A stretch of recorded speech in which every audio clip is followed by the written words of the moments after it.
welcome back to The Dickinson Adventures. I'm Robbie. And I'm Tay. And we back, baby. Today we're going to be talking about a very important topic. Yeah. As we said before, we'll be covering different things going on in the world, especially anything affecting our brothers and sisters here in North America. We want to make sure that we're staying on top of those things, talking about those things, and making sure that we're prepared for the same things. So most people know that last week Texas had a really bad snowstorm. A lot of residents have no power, they have no water. They're not really getting the assistance that they need. Well, since then, they have restored power to some people. Yes, but there has still been deaths, and there is still not any clean water. In fact, they're receiving some reports that there's parasites in the water. So we really want to talk about this because a lot of times people feel like America is above a third world country. We feel like we're more privileged and things like that, and we have more rights and more freedoms, when some situations really show us like how much our government is really lacking when it comes to helping us and things like that. Even though we pay our taxes, you're still not guaranteed to get those things that you're normally hoping for when you have a major pandemic or major any type of crisis. Right, yeah, I know personally I have a few friends and a co-worker that stays in those areas in Texas, and one of them just received power back, but a lot of them still don't have the water, or they'll have the water and they won't have the power. They're dealing with it all right because most of their family's up there, so they have different places to go if they want to take a shower or things of that nature. But it's still a big blow. It's still people dying. It's still very real, and it was nothing that anybody could do to prepare for something of that nature that we would think naturally. But we're going to give you a few tips and things that we do and things that we want to do, and from the small and the big scale, so you guys can know how you can kind of prepare for the worst at all times. Right, and the reason why we want to prepare is because, like we said before, the people that are supposed to be over us, that are supposed to provide these things, they don't feel like they should be providing them. In fact, I do want to read what this mayor in Texas said to the citizens that really just pissed them off. It really was insensitive. It was not thoughtful at all. It really showed how privileged these politicians are. And a lot of it, they even state that, oh, he did it after he resigned, but it was before he resigned, and that's one of the reasons why he had to resign. So right. So this is from CBS News, so you could look this up. As then mayor of Colorado City, Tim Boyd wrote an insensitive message for people desperate for heat, water, and power, saying, "Only the strong will survive and the weak will perish. No one owes you or your family anything, nor is it the local government's responsibility to support you during trying times like this," he said. "Sink or swim, it's your choice. The city and county, along with power providers or any other service provider, owes you nothing. I am sick and tired of people looking for a damn handout." These are his words exactly. So he may have only meant this for maybe one group of people, but a lot of people felt this. A lot of people felt like we said before, it was very insensitive. It shows that he's not connected to the people. He doesn't know what the people need. He doesn't know how to help them at all, but yet this man is over these people.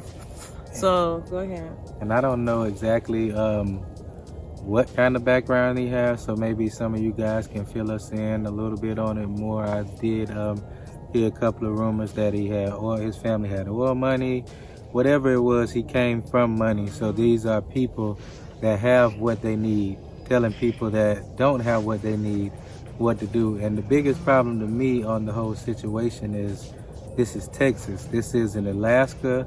This isn't even New York or somewhere where it's known to snow. So these people would never even think to be prepared for this, you know? So that's why we all have to think a little different. Right. and just get better for ourselves, because as you can see from Mm-hmm. words that were verbatim for what he said, that there's nothing that they really feel like they owe us. Right. So there are a few things that you need to concentrate on in order to make sure that you are self-reliant and that you have a plan B for your family. We're going to cover a few things today, just very briefly, because there's no way that we'll be able to talk about all of these things in depth, because this is a very serious situation, and it really affects our families in a major way. So like we said, we're just going to be touching on a few things lightly, and then we're going to be making videos in the future showing you how to do these different things, because we should have known how to do this yesterday. Just being honest, we are a little bit too dependent on our government. So we need to start becoming more self-reliant. The first thing that we feel like you should really be focused on is your food. That entails starting your own plants, growing your own plants, having your own source of meat. Um, we here on our farm, we have chickens, we have rabbits, and we also have ducks on the property. So we have our meat just in case anything goes on. We've learned how to raise them. We've learned the common illnesses and things like that. So that anything happens, we know how to provide that for our family. We've started planting. I have no experience in gardening at all. Like, I literally just started, we'll probably say about a few months ago. Yeah. And we've been making a lot of different progress, trying a bunch of new things. Yeah, ever since we came back from Tanzania, that really showed us how important it was as well. Because those people already have those skills. They're already growing their own food. They're already making sure that they have their own water power and things like that. So we really got to catch up when it comes to that. Yeah. Put anything in on food. Yeah, another thing about food, I mean, you guys just need to know you don't have to have a whole bunch of land. We're going to put a few pictures in the video about us and how we have our microgreens and different things growing in our house already that you can do right there in the house. You don't need anything big. Just get the different lights, and it's not expensive as they think it is. You can go to Walmart and get these lights to do and to grow your plants and things of that nature. And you can also go online and buy food supply boxes or storage containers where you can get it for one person, 4 people, and it can be anything for 24 hours to 6 months or however many weeks they have it for. So those are different ways that you can always get food. People that are at their homes, if you want animals and you stay in a residential area, I always tell my friend, get rabbits. Hey, rabbits are quiet. They have meat you can eat. The meat is edible. You can use their poop. Their poop you can be used for fertilizer, and you don't have to do anything to it. You can drop it right into your plants and it will be an automatic fertilizer. You can sell that poop, and rabbits have a lot of babies, so have your good containers and your good cages ready for them already, and you can make money off of that. Or you can raise them just to eat. So any way that you want to, you can always get something that, like you say, you can see how that cycle helps everything else. The rabbits help the plants, and whatever you don't use with your plants, you throw it back into the rabbits. Yeah, I would also like to add about, like he was saying, the food storages. They have kits already that come together, but you can make your own kits. All you have to do is get dried food, like your grits, like your oatmeal, like rice, all of your dried beans, all of those different things that are non-perishable items. You could just start getting them and storing them in a cool, dark area. Make sure it's not moist or anything, and you could keep those items for a very long time. Okay. Your next thing that you want to be focused on is your water. There's a lot of different things you could do to have your own water. Here on our property, we have a well, but we also have water purification tablets. We also have water filters. They have the portable filters now with the straw on it. There are so many different water purifying systems now. And talking about the wells on our system, we have 2 wells. We have our regular well. They dug it down like 100, 200 so feet, like water that will never They tell us that the water is so deep that it takes almost 100 years or so for the water from surface to get back down there. And then we also dug a well ourselves. It's called a shallow well, and we have a hand pump. It's about 10 feet deep. That's not the best thing for humans. We use it for our animals. We can use it to water our plants, things of that nature. And then you can also put it in your water purifier, and it'll be a little bit better than what's on the surface. Right. So if you are in an emergency situation, that would be your best option, trying to dig your own. And please know that you do need to test your water. When you dig it, it's little kits that you can buy at Walmart and Home Depot. They were no more than $5, I don't think. And you can test the lead and anything that's in your water, all the metals, so you can know what kind of water you have. Ours tested as pure alkaline water. We had like 0.1% lead, and you can have up to 10% lead in your water, and so we're doing good. And like I say, that's just our animals' water. The next thing that you would need to be concerned with is shelter. Most people, when they think about shelter, they think of house, they think of apartment and things like that, but you need to know how to build your own shelter if it ever comes to an emergency situation where you have to leave your house or something like that. Maybe you lost your house, like a lot of people are losing their homes. I know personally, we go camping. A lot of black people don't go camping, but we go camping because even as a child, my family used to take us camping. I loved nature ever since I was a child, so camping to me is normal. But while you're out there camping, you start to get these skills that we're talking about. So if you do not have these skills and you want to start trying, that is where you would need to try. You need to start with camping, because when you're camping, you're gonna have to set up your own tent. You're gonna figure out how you're gonna use the bathroom if it's not a bathroom there, and things like that. How are you gonna cook your food without a kitchen, and all of those different things that we're so accustomed to. When you're out camping, you start to figure out, okay, how do I get around this but still get that same comfort without having those same things. Housing, like she said, that's a good place to start at, is camping. So I would say, if you want something on the go, always have you easy camper. Like say you can go down to Walmart or any of these places, Craigslist, Facebook, and you can find people selling sleeping bags, selling tents for $20, $30, $40, $50, $100, depending on what you're looking for. If you have a little bit more money and you want to invest into something, get you a camper, a pop-up camper, something that tows behind you so that you always have somewhere to take with you. You know what I mean? So it's always different ways, and there's always natural ways to make houses. In Africa, they was making them with sticks and mud and branches. So it's different ways that you can use to make roofs, to make your walls and different things of that nature. So hopefully we'll be able to show you a few of the tents, a few pop-up camper, a few of the things that we have that we gradually grew into having and growing into this nature living and this natural living. Right. I would also like to say, even when I was in the military, they taught us how to make tents we had just our poncho and sticks and rope, and we had to build like a basic shelter with barely nothing. So we're not saying, okay, just go out and live like that, but we're saying, like, in an emergency situation, you want to have all different options. You want to know that you could go out and do whatever you need to do to make sure that your family is safe and secure. The next thing that is very important is fuel. You need to have like your fuel and energy situation together. You need to have gas stored up. You need to have propane stored up. Propane is very important. You can cook on a propane stove. You can have a propane heater, propane blowtorch. Propane goes to a lot of different things. When you're in a pinch and you can't have gas. The grill. Even like your grill, you have your charcoal, your lighter fluid, all of these different things. So you know that, okay, if the power goes out, okay, I can use this propane. Okay, if I run out of propane, okay, I can use my grill and use my charcoal. If I run out of this, then I can use my gas and I can use my generator.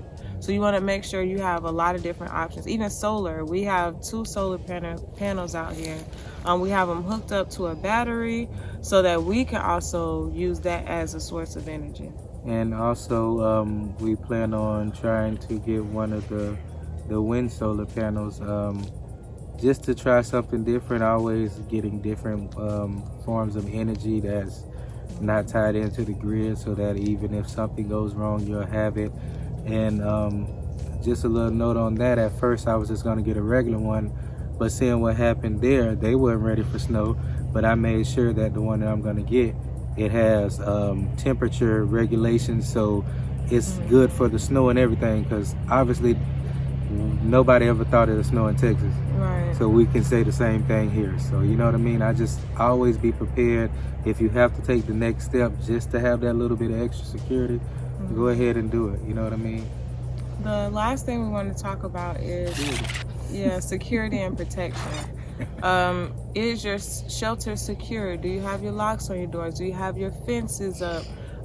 Even guard dogs. Do you have your guard dogs in place? Even guard dogs. Do you have your guard dogs in place in case of anything happening? Because a lot of people are not preparing. What they're planning on doing is going to the houses of the people who have prepared. So you need to be prepared just in case anything like this happens. So make sure you have ways to protect yourself, and you guys know what I mean. Make sure you have those things to protect yourself, and you know how to protect yourself on your own. You know, you have to really make sure you have those skills, because it's very important, especially if you have a family. You need to be able to protect your children, and your children need to be able to protect themselves as well. If something happens and you have to be split up for a short amount of time, you want to make sure that your kids are able to take care of themselves in that little bit of time that you may have to go and do something. I want to touch on something along with that, with your kids and your family. You guys just take time, sit down sometimes, like they do say, do the fire drill. Sit down and go over drills with your family. Make safe words that you guys have. Have safe spots and destinations that if you're ever separated, meet here, wait here, this is what we'll do. You know what I mean? Because it might be a time we won't have phones or any way to contact each other, and everybody's lost, and we go into a safe center or wherever, whatever place they have in order for people to feel engaged. But you know, you'll be more prepared. You know, it can be, even your safe word can be a funny word, anything, something that nobody get, and you always keep it serious and never tell anybody about it. You know what I mean? With your protection, don't just think about you know, weapons, of course, but your land, if you have land, the things that you have around you can be used and prepared. Know your land, know your area around you, know how many steps it takes to get from here to here, know where you can plant stuff where nobody might not know where that dip is that somebody doesn't know. So it's just really taking your time and preparing, looking at different things on YouTube, looking at and we'll post a little bit more about things like this so you guys can get a little bit more knowledge as we grow and learn different things to protect and make sure that we're secure. Yes, because we really realize a lot of people aren't even considering leaving the States at all. So if you're not going to leave, you need to have a plan. Because a lot of our family members were looking at us like we were crazy when we decided to go. Just like looking like, well, why y'all want to do that? So if you're not going to do anything like that, please have your plans together. Even if you do plan on doing something like that, still have your plan together, because you never know if you're going to be able to reach that point to where you're going to be able to leave or do anything like that. Or what might be shut down, or what might open up, or what might grow. So yes, always have more than one plan. Don't put all your eggs in one basket. Yes. I would also like to add this last tip. Get a group together. Y'all, we really need to start coming together. It is so important. You really cannot do these things by yourself. Like even us here, we've been trying to do different things on our 8 acres by ourselves. Like it does not work like that. You really need a good family, a good team, people that you could trust. Everybody, you don't have to agree on everything, but most things you agree on, and you have that understanding. Okay, we could agree to disagree, and we still come together and work to make sure that our survival is that we survive, basically, that we are surviving, that we have all the tools that we need for survival. So if you are the person with the land, or you are the person with the resources, find the opposite. Find somebody that can match what you need. So if you have the land and you don't have the resources, find people with resources that you can have common grounds with to say, hey, let's get together. You when you need it, you good. When I need it, we good. Let's build something so that we can sustain if nothing does happen. So that's all we have today. We thank you all for watching, and we hope you stay tuned to the Dickinson Adventures. Peace out, baby.